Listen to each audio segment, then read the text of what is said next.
Welcome back, everyone. Welcome back to the channel. My name is Rav, and today we're going to go over something a little bit different, not fully different. As you saw from my most recent video, we're starting to do meta breakdowns in ALC for regionals and what you should start bringing to your events.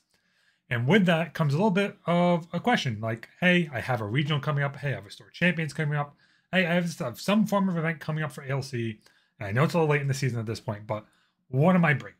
What do I bring? And I'll say, first off the bat, bring your most comfortable. Sometimes pivoting off a deck isn't always worth it.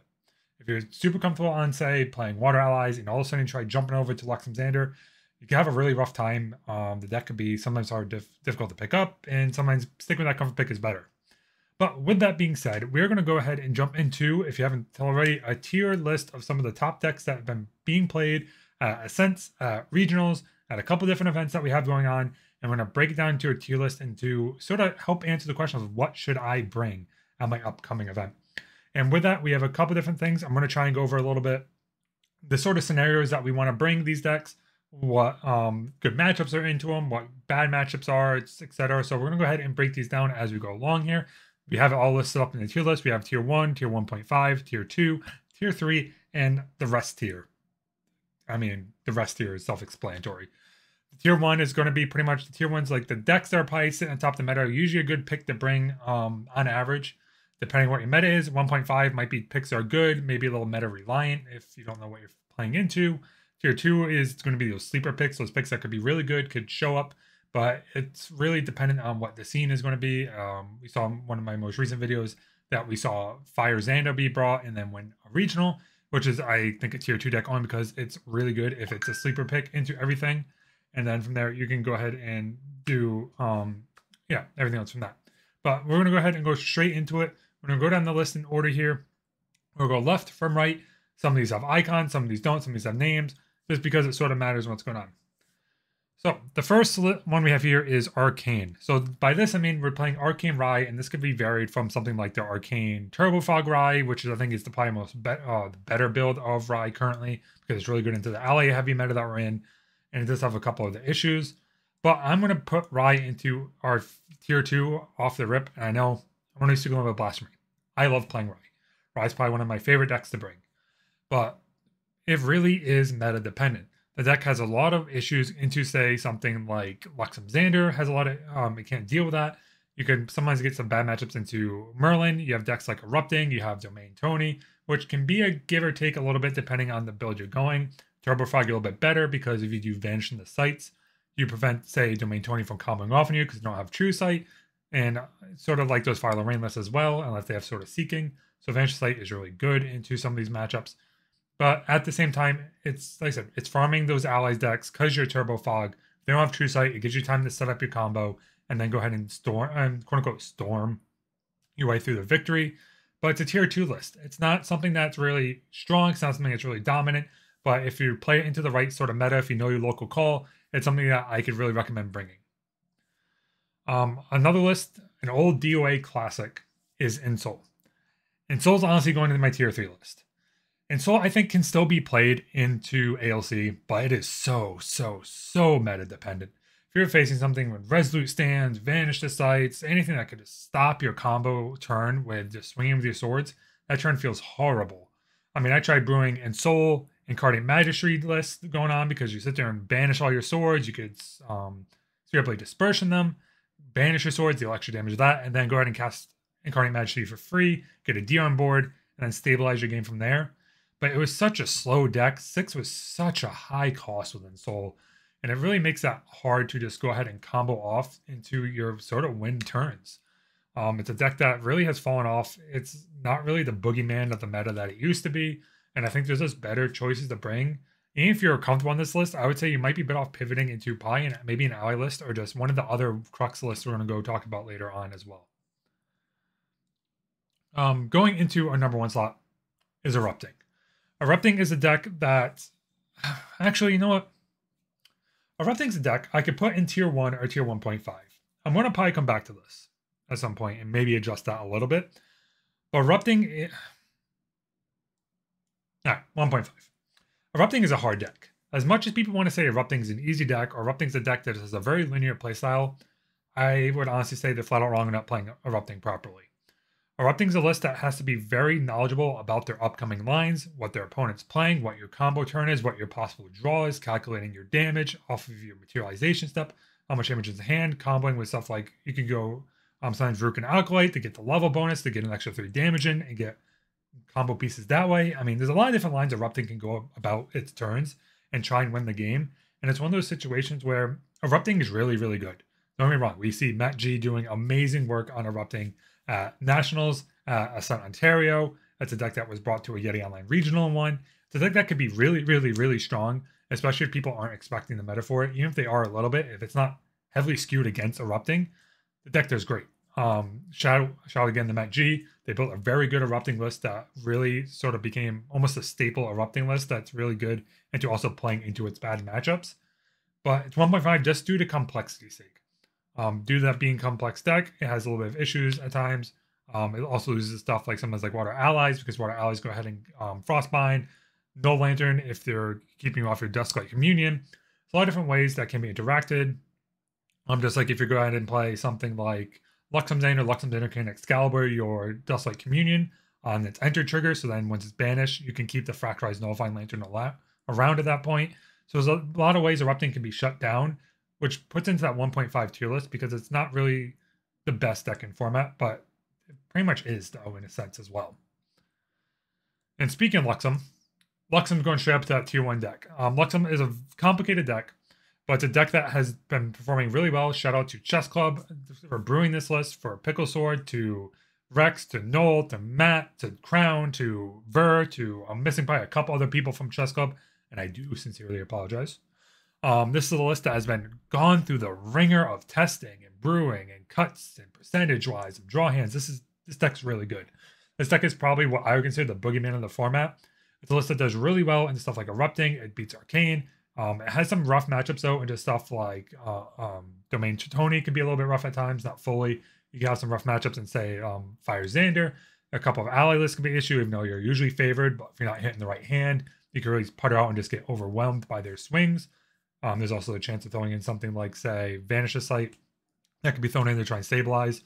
But Luxem is probably the best deck in format to bring. It's also one of the most complicated decks because of how much you have to set up future turns with your glimpses and cards as well, and what you're putting in the memory when you're leveling up, when you're drawing, when you're using your preparation counters. There's a lot that goes into this deck that makes it the best deck in the format because of it, but also one of the hardest, most difficult decks to just pick up and learn. If you have say a meta of all allies list, I would say probably go on Luxem if you have about a week or two to just grind games into it. But this isn't the list you're going to pick up the night before your regional or your store championship. You want to avoid this deck at all costs in that case because of knowing those lines and knowing those interactions. There's a whole bunch of different things that could happen in this list, or different combo pieces that you can get to do your maximum output of damage, that you really have to get the reps onto this list to sort of know what's sort of going to come next. Next up, we have Rending Flame. So Rending Flame, I put Rending as in Fire Lorraine. The old school Fire Lorraine, what's the word I'm looking for here? Lamborghini Lorraine, Ferrari Lorraine, sorry, not Lamborghini. But Rending Flame is an old school deck that uses Home by Fire, Fiery Momentum, Rending Flame. You have your swords, and you're pretty much just trying to combo off your turns. We're going just trying to overwhelm with pure fire allies, mixed in with comboing into the Rending Flame pieces to push your maximum amount of damage. Sort of almost like the Fire Xander list in a sense. But it's a deck that I put in the tier 2 list because if you're facing an ally heavy, especially water ally heavy mirror meta, it's really boot of the ring. Song of Frost shuts you down hard. Frostbind can shut you down hard. Fracturizing your swords can go ahead and stop you a little bit. Nullifying Lantern stops you. There's a lot of things that could shut down this deck that sort of make it a little bit difficult into just say winning the game outright and making it the boogeyman. So if you're facing a lot of water allies in your minute, I don't recommend bringing it. But there are cases you could be played versus say wind allies, a couple of tamer lists. Fire Xander is pretty much a mirror matchup into it. Arcane Rise is a little bit difficult. Same with Erupting. If you're facing Soul, it's really good. So there are some situations you want to bring it. If you're comfortable with the deck and you know your lines, you might tweak it a little bit for certain matchups. It might be a good bring. But overall, this is sort of into that tier 2 dark horse where you sort of really got to know your meta to bring this into your upcoming event. Arisana. It's going in the rest pile. I'm sorry. Lineage Break Cam is going to yell at me. A lot of people are going to yell at me. Arisana, this isn't good right now. I've heard some rumors of him decks being brewed that are pretty decent, but it's not making any type of victory at any store champ or regionals. It just isn't. It's an entire step behind on support. It needs MRC to come out and hopefully bump it up to the next tier. But right now, if you're bringing Arisana to your event, you're probably not winning. Unless all of a sudden you have a really cracked build that hasn't been discovered yet. But I think at this point, and this late in the season, it's not happening. I really don't think it is as much as I want it to work. If you want your store champion or your regional invite, don't bring Arisana. Just skip it. I'd rather you bring Arcane Rye instead. It's just a better version of it at this point. Just avoid it, please. Next, we have Fire Merlin. Fire Merlin is controversial. Fire Merlin was the original boogeyman of Fractured Crown. Fire Merlin was the go-ahead deck. It was the deck to beat. And after a couple of bans, we've seen Fire Merlin has sort of dropped a little bit lower, especially with the release of Diana and the Umbra list as a whole. Fire Merlin is tier 2. We've seen it win, I think, Oceania Nationals. It went ahead and won that. It's a deck that can still be pretty good. It's a deck that can have really good matchups into, say, something like Luxem. It could sort of sometimes deal with Erupting because you try and gain all that life and card draw value to try and outpace them a little bit.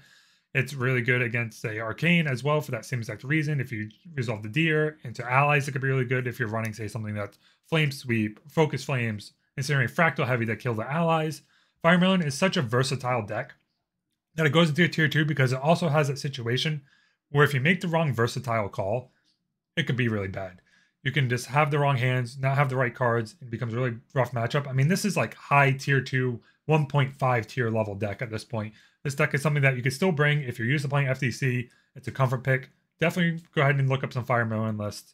Bring Fire Merlin into your event. I don't think you can have a bad time with it, and you can even sneak away with a victory at your regional or your store champs. Next, we have Water Allies.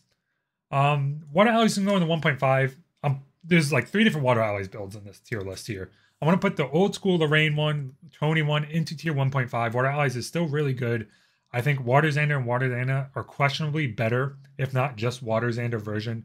Water Allies has the Fracturize. You have Frostbinds. You have Song of Frost. You have Gilded. You have Grazi Trapper. You have a bunch of cards of 2-3 value, keeping 3 cards in hand that make the deck just super, super tempo paced. That most decks have issues going into you. And leaving something like a Song of Frost to counter a Flame Sweep or something that can just go ahead and negate your the board wipe on you is really, really good. Keeping up that tempo pace and then just keeping applying pressure when you can. Water Allies is just an overall good list at this point. It's a very safe pick, I want to say. If you're bringing it to Sword Champs, you probably need maybe half a week, if not a week worth of practice on Water Allies or any of these Water Allies lists. Because it's all about knowing maximizing your Gilda's value, maximizing keeping the 3 cards up in hand of, say, a Fracturize or Frostbind, even when to even just bluff it if you don't have it, to go ahead and utilize some of those tactics as a whole. So Water Allies is going to be a 1.5 tier list. Sort of a safe bet if you're going into a store champs or a regional with it. Domain Tony.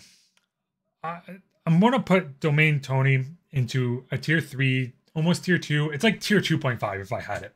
Domain Tony is a list that Jimmy Lee has brought to a Southern Ontario, 2 nationals, 2 a regional, got I think 3rd at Florida regionals. Sorry, got like 6th or 8th at Florida regionals recently. The list that can be really good. It's another one of those combo decks. It's a deck that goes and tries to utilize its domains, pay its domains to go ahead and pay for Assemble the Ancients or Summon Sentinels. They make a bunch of sword tokens to sack them all to the booster box Tony, to then get in for like a 40 damage swing. But the biggest weakness is those Water Allies. A simple Song of Frost can go ahead and negate those. You have stuff that can go ahead and say with these Fracturizing Swords. There's a couple different ways that can deal with this list, especially say something like a Frostbind, because sometimes these lists tap out fully. So it's in the tier 3, almost tier 2. It's sort of a okay bring, but it's very, very hard deck to pilot.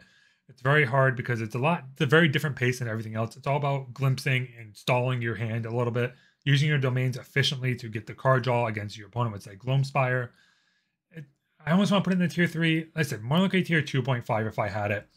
The list is good. The list can sneak some stuff out, but it's a very hard position to go ahead and win an event entirely, unless you're sitting in an event that no one's expecting it. No one's bringing Water Allies or Waterless entirely with, say, something like a Song of Frost.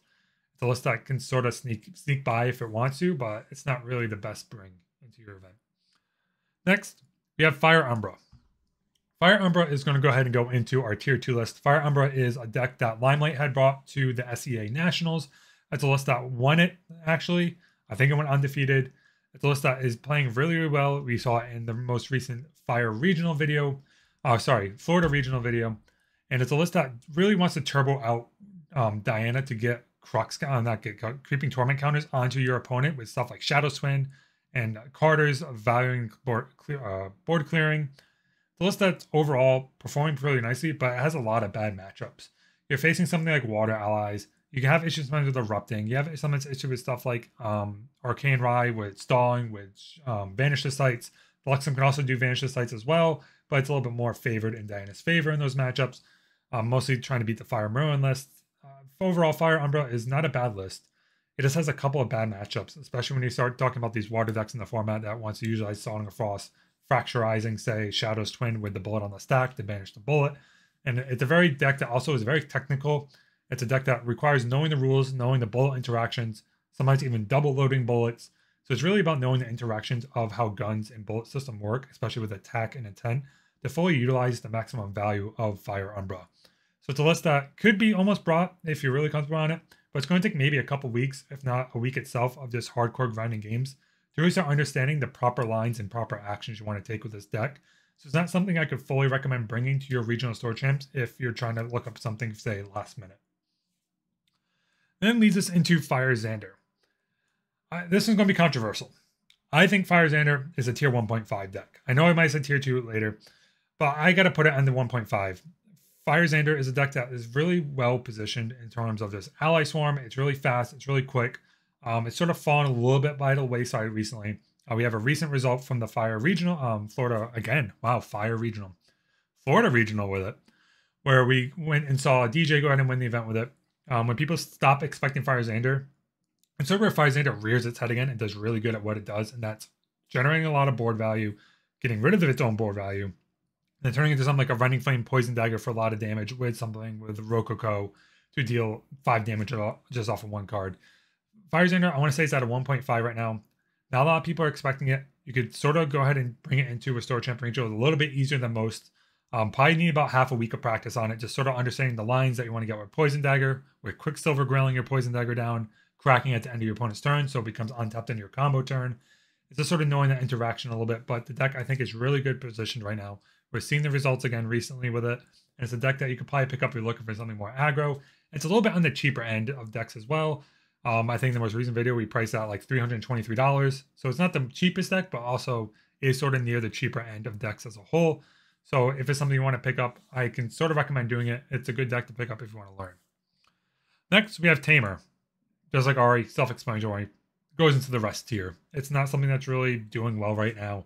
It's something that is really just falling behind everything else. Everything that Tamer wants to do, other lists are just doing better. And Tamer's is so slow into the current meta that I just can't recommend it to anybody. If you want to meme with it, go right on ahead, but I wouldn't bring it to your store champ or regional if you can avoid it. Next, we have Water Diana. So Water Diana is going to go ahead and go up to this 1.5 tier list. 1.5 tier, just as good as Water Allies. A little bit better, I think, than Fire Diana because of the fact you open up, say, like Song of Frost, Tactical Retreat, and a couple different components that could stall the game a little bit more in your favor. But we've seen a couple different builds. The most recent we've seen is Hama and Neutral Ends, or aka Amphi, on their floating memory build, where they're milling themselves, getting floating memory into their graveyard to then level up to get Diana. Not really going too much into that fast Diana line, but mostly maximizing value out of the floating memory mechanic that a lot of the cards in the deck have. It's a list that can do really well. I think if you're probably debating between this and Water Allies, I would say go a little bit more Water Allies, only because the fact, just like with Fire Diana, running Water Diana is a deck that also requires knowing your lines, knowing when to mill, and knowing the proper way to utilize a lot of the cards and maximizing the value out of the deck to get the true tier value that you want out of it. It's in 1.5 because it's still, at its core, a Water Allies list. You have a lot of good 2/3s in there, and that can go ahead and maximize the value from that if you need to.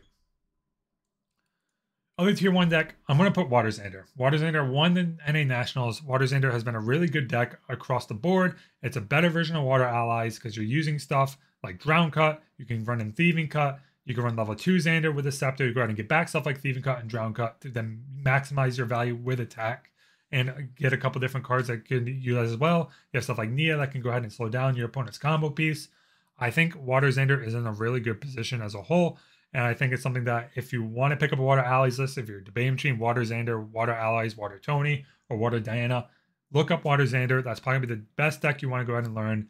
And learning the lines is just as quick as, say, Water Allies, for example. Probably something you can learn in half a week, if not a couple of days, if you want to really utilize the full potential. And learning what you can go ahead and get back with Standard Def Executor that can go ahead, or Executor, sorry. They go ahead and get back those pieces to go ahead and then combo and win your events. Next, we have Wind Allies. Wind Allies for me is 1.5 tier 1. I'm putting that tier 1 out only because Matt G has been taking Wind Allies to events and just blowing people out of the water with it. I've been doing a really good job with this list. It's a lot of 4-ofs. It's a list that Matt G's just good at making decks. Matt G can tweak them, draw really well. It's having really amazing results with Wind Allies. And I think it's a list that if you want to bring an Allies list, if you're used to playing it in DOA, this is probably something that you can go ahead and pick up and bring again to your Store Champ and Regionals and get a pretty decent result if you just maximize a little bit of the value with Zephyrs and Reclaims. And it's not running stuff like Ace and Protector or Favorable Winds outside maybe a couple of copies. It's mostly just trying to swarm your board, use Phalanx Captain, is outvalue your opponent in pure attack and raw power to then just overwhelm your opponent, and then trying to keep something up like a Favorable Winds in case there's a Flame Sweep turn that comes across. And it's knowing how to, or even Zephyr, say a sword or something like that in response to a Flame Sweep to maximize the value and getting something like that down. But you run stuff like Tune the Winds to also buff your board. So Wind Allies, I think, is going to be at the tier 1 list.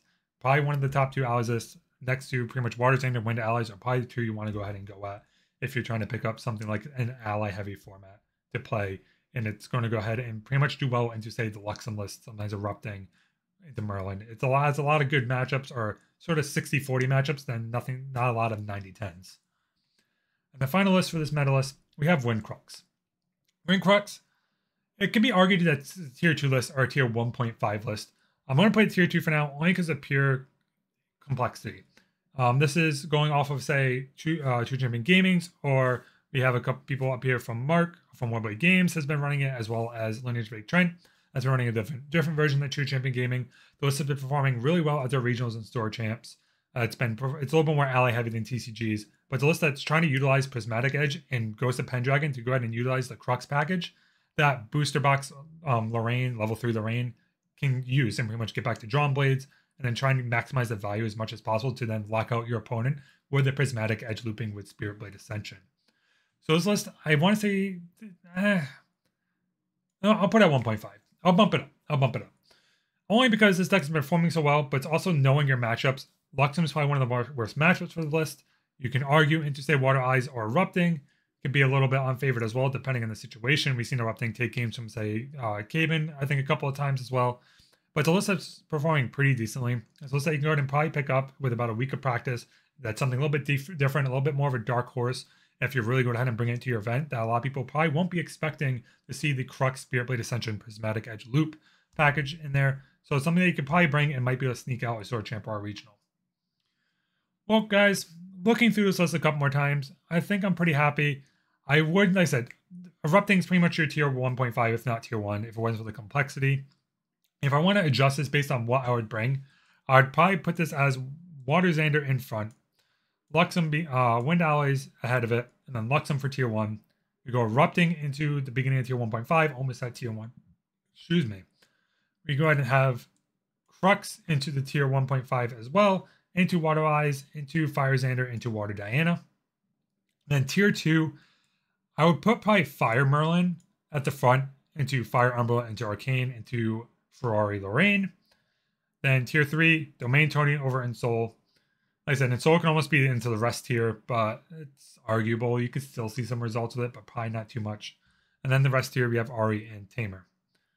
But like I said, guys, that is it for me on what you should bring to your upcoming ALC regionals and store champs.